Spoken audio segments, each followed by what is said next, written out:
In an audio system, the amplifier is the component which makes the sound louder and sends it to the speakers.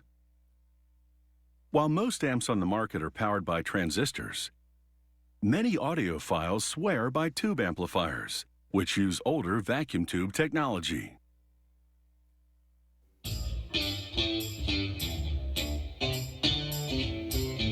Many believe that tube amplifiers produce a warmer, more natural sound.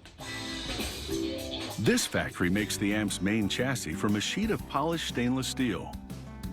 A computer-guided punch press cuts openings for the power switches, control knobs, and other components.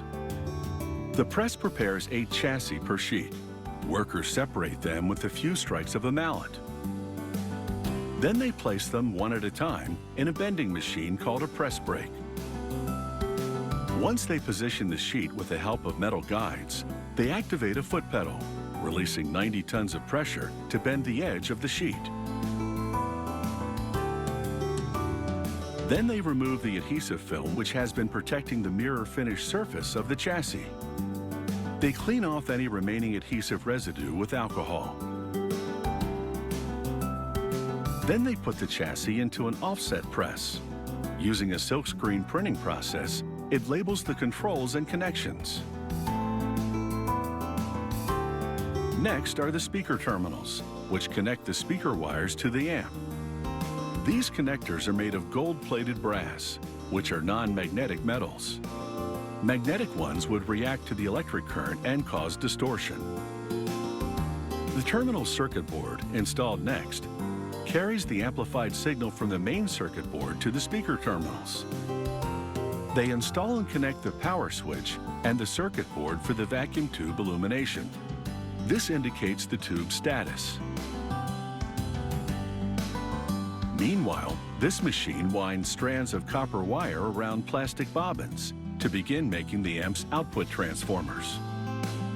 Output transformers match the amp's circuitry to the electronic specifications of different types of speakers.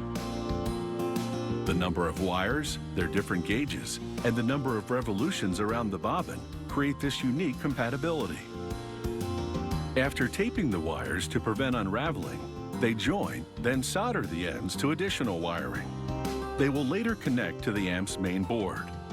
A fiberglass sleeve insulates the connection. They place the bobbin in a lamination machine.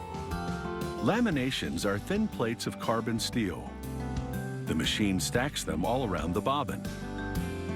Then workers put a bolt in each corner to hold them together.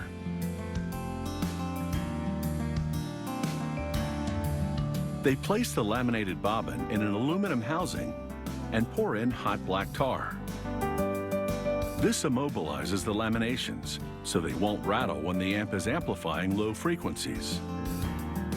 Then, workers install the 2 output transformers into the chassis, along with a 3rd transformer to power the amp. They take the amp's main circuit board, plug in ceramic sockets for the vacuum tubes, and solder the socket's leads to the board. Then, after feeding the transformer leads, they mount the main board in the chassis, screwing it to posts to hold it in place.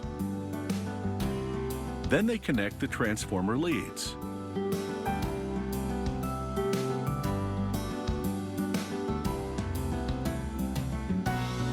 They plug the vacuum tubes one by one into the sockets. The tubes are made of glass with a heat-resistant base. The interior contains a combination of metals, but no air, hence the term vacuum tube.